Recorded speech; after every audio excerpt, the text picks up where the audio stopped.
Hi, it's Alyssa from Alyssa's Bake Shop, and today I'm going to show you how to make royal icing in 4 different consistencies for decorating. You can use any royal icing recipe that you have. The one that I use is just 2 ingredients, powdered sugar and egg whites. What I like to do first is mix it to its stiffest consistency. It's going to be holding its peaks and it's not going to be falling back into the bowl. To get the stiffest consistency, you want to follow the recipe to be exact, and if you're not getting stiff peaks, then just keep adding powdered sugar until you achieve this. Stiff icing is great for details that you don't want to dry down flat. You could also compare stiff icing to that of buttercream, so it's just going to be something that really holds its shape well. Next one is called our piping icing consistency.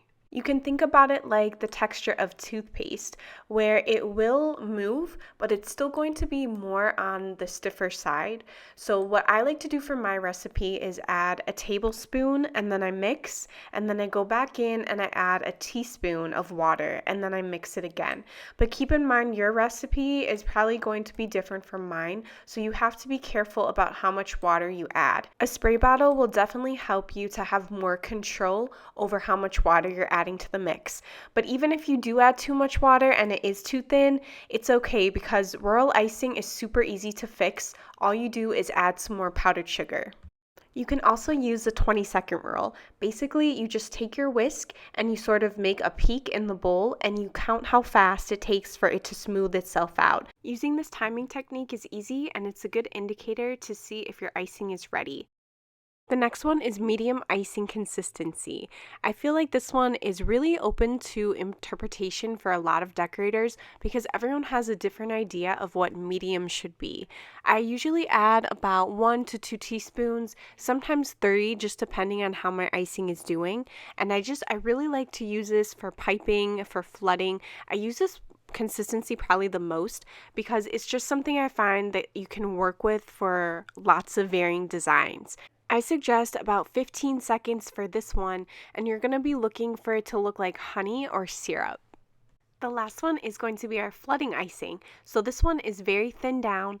I would suggest about a 5-second rule for this one. We don't want it to be too thin, otherwise it's going to be like water and get everywhere. So we just want it to still have some shape, but basically you're going to pipe your outline and then fill in the cookie with the flooding icing. It covers a lot of space really quickly, and this is great if you have to do multiple cookies at a time.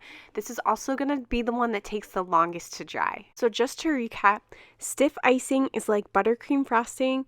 It is going to hold its shape and it dries the fastest. Piping icing is more like toothpaste. It's about 20 to 25 seconds and it's good for details, letters, and outlines. Medium consistency icing is more like honey and syrup. It takes about 15 seconds to go back to its shape and it's good to outline and flood.